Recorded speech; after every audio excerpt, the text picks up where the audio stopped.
여러분 혹시 작년에 비해 올해 서울대공원이 또 한 번 달라졌다는 거 알고 계신가요? 올해는 대대적인 보수공사가 있어서 방문할 때 주의할 점도 생겼답니다. 체력이 약한 부모들도 편하게 이동할 수 있는 동물원 이동 코스부터 공사로 운영 안 하는 곳과 주의사항까지 알려드리니 스킵하지 마시고 끝까지 봐주세요. 그럼 지금부터 일정과 함께 알아보실까요? 서울대공원은 과천에 위치해 있으며 서울대공원 동물원 입장료는 성인 기준 5,000원이고 청소년이나 어린이는 2,~3,000원 정도로 매우 합리적인데요. 서울대공원 완벽 풀코스를 위한 입장료 꿀팁을 알려드리면 하루 2만 보를 거뜬하게 걷는 게 아니라면 동물원 리프트 패키지를 진짜 추천드리는데요. 리프트 패키지 구매는 서울대공원 입구에서 바로 구매할 수 있고 이 패키지는 동물원 입장권에 코끼리 열차 편도 1회, 스카이 리프트 편도 1회가 포함된 가격이고 따로 개별 이용하면 비용이 꽤 올라가는데 이렇게 패키지로 끊으면 비용도 아끼고 이동 편의성까지 챙길 수 있더라고요. 그리고 여기서 한 번 더 추가를 받을 수 있는 방법이 있는데 바로 서울이나 경기도에 주소지를 두고 계신 다자녀 가정은 이 리프트 패키지도 성인 10,000원에 이용할 수 있답니다. 이 부분도 꼭 참고하셔서 알뜰하게 다녀오세요. 제가 오늘 알려드릴 서울대공원 완벽 풀코스는 무조건 체력을 최대한 아끼면서 서울대공원을 여유롭게 관람할 수 있는 체력방전 방지 코스로 일단 서울대공원 정문에서 동물원까지는 코끼리 열차로 이동하는 것인데요. 서울대공원이 정말 넓어서 서울대공원 입구부터 동물원까지는 최소 20분은 걸어야 해서 저는 무조건 코끼리 열차를 타고 빠르게 동물원 정문까지 이동하는 걸 추천드립니다. 동물원 정문에 도착하면 진짜 핵심으로 무조건 바로 스카이리프트 2호선을 타고 공문 정상까지 올라가 주셔야 합니다. 서울대공원은 지대가 높고 경사가 심한데 맹수사가 위치한 북문 정상은 가장 높은 곳에 있고 맹수 친구들을 보러 여길 걸어서 올라가면 체력이 급격히 떨어질 수 있기 때문에 리프트로 빠르게 정상까지 올라가는 게 정말 중요하답니다. 많은 분들이 리프트 1회권은 남겨두고 돌아올 때 힘이 빠지니까 그때 써야지 하시는데요. 서울대공원은 위에서부터 내려오는 길은 거의 다 내리막길이라서 힘들지 않아 오르막길에 리프트를 쓰시고 내리막길은 걸어서 내려오는 게 꿀팁이랍니다. 특히 아이들이나 40~50대 이상 분들이 같이 간다면 이 코스는 필수이니 꼭 기억해주세요. 이렇게 리프트를 타고 북문 정상에 도착해서 왼쪽 길로 들어가 표범을 시작으로 가장 높은 곳에서부터 천천히 내려오면서 동물들을 편하게 관람할 수 있답니다. 이 방법으로 맹수사부터 관람을 시작하면 호랑이와 곰, 표범 등 모두가 좋아하는 인기 동물들을 가장 먼저 볼 수 있어서 옆에 꼬마 친구는 도파민 폭발이라고 하더라고요. 제가 간 날은 표범이 진짜 너무 멋있고 다리 사이로 왔다 갔다를 정말 여러 번 해서 그 자리에서만 10분 넘게 보고 왔고 호랑이 친구들도 바로 앞까지 와주는 팬 서비스가 좋아서 너무 만족스러웠습니다. 이 내리막 코스를 따라 북문 코스대로 쭉 둘러보면 자연스럽고 편하게 서울대공원의 주요 동물을 빠짐없이 만나볼 수 있답니다. 12월부터 3월까지는 AI 조류 독감 확산 방지를 위해 조류관은 운영을 안 하니까 이 부분도 참고하세요. 서울대공원 내부에는 개인적으로 제가 생각하는 괜찮다 하는 음식점은 없고 가격도 저렴한 편이 아니라서 식사를 한 후 출발하거나 도시락을 싸오는 걸 추천드리는데요. 아무것도 드시지 않고 오신 분들은 기린관 주변 푸드코트를 이용하시거나 코뿔소가 있는 근처에 세븐일레븐과 미에시가 있는 이곳에서 가볍게 식사할 수 있습니다. 저도 살짝 배고픔을 콜팝과 제가 가져왔던 빵으로 해결했습니다. 물론 내부에서 간단히 먹고 싶은 분들은 BHC, 치킨 같은 내부 푸드코트도 나쁘진 않지만 현실적으로 볼 때는 김밥, 샌드위치, 떡볶이 등을 미리 준비해 가는 걸 더 추천드립니다. 비용도 절약되고 분위기도 훨씬 더 좋고 앉을 공간도 많으니 꼭 참고하세요.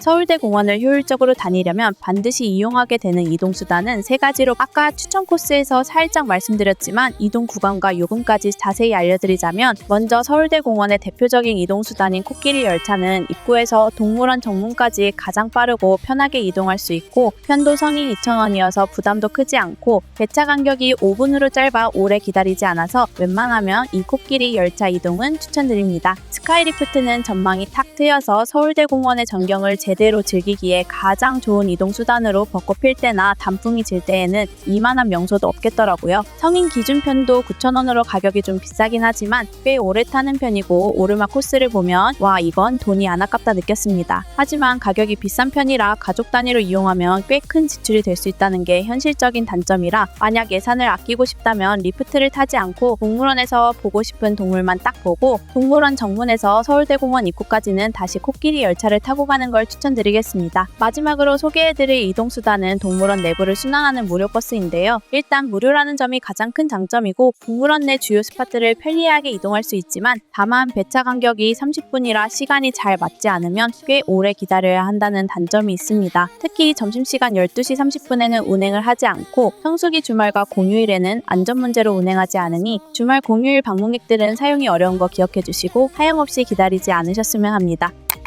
서울대공원을 실제로 방문하면서 느낀 장점은 뭐니뭐니 해도 저렴한 입장료랍니다. 요즘 서울 근처에 하루 10,000원 이하로 즐길 수 있는 장소는 정말 드문데 서울대공원은 기본 입장료가 5,000원 정도라 부담 없이 찾기 좋고 특히 봄에는 벚꽃이 예쁘게 피어서 계절 분위기를 느끼며 여유롭게 산책하고 사진 찍기에도 딱일 것 같기 때문에 봄 방문으로는 서울대공원은 꼭 오셨으면 합니다. 현실적인 아쉬움도 분명히 있었는데요. 입장료가 저렴한 대신 내부에서 이동할 때 이용하는 이동수단 요금이 꽤 비싼 편이고 저는 촬영까지 하느라 체력이 바닥나서 동물원 입구에서 정문까지 걸어오지 못해 다시 코끼리 열차 편도를 또 끊어서 돌아왔답니다. 저뿐만 아니라 많은 분들이 돌아올 때도 코끼리 열차를 이용하시더라고요. 날이 더워지는 시기가 오기 시작하면 동물원 정문에서 입구까지 코끼리 열차 탑승도 필수가 되지 않을까 생각이 들었고 이렇게 리프트 패키지에 코끼리 열차를 한 번 더 이용하다 보면 입장료보다 훨씬 더 많은 비용이 발생할 수 있으니 이 부분에 대해서는 살짝 아쉬운 부분이 있었습니다.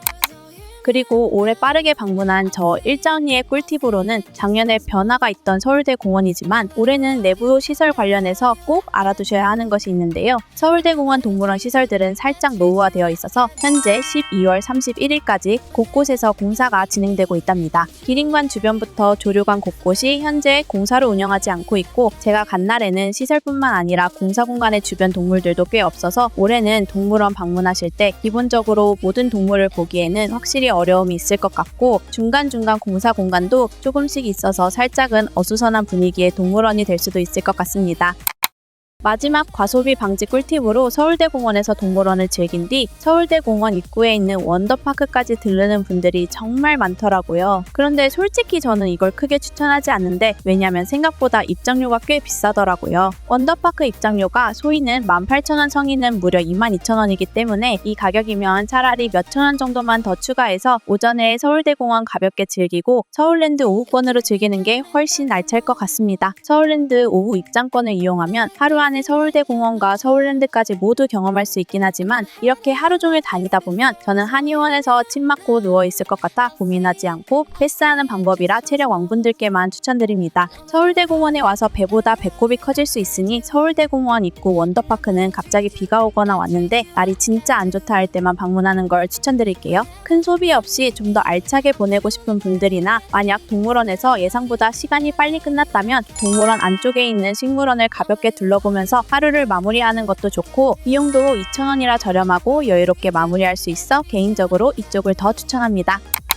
그리고 현실적인 서울대공원 주차 팁도 정확히 알려드리면 서울대공원은 주차장이 매우 넓지만 주말과 공휴일엔 오전 11시 이후와 점심시간 직후에는 많이 혼잡하니 되도록 이 시간대는 피해주셔야 합니다. 진짜 벚꽃이 절정인 기간에는 주차하는 데만 1시간이 걸릴 수 있어서 대중교통 이용이나 먼 주차장 이용을 추천드리며 주차요금은 하루종일 기준 소형차는 5,000원에 가격이 비싸지 않아 하루종일 여유롭게 이용할 수 있습니다. 대공원역에서도 오면 어렵지 않아서 지하철로 오기도 정말 좋은 곳이라 따뜻한 봄에 한 번쯤 꼭 오셨으면 합니다.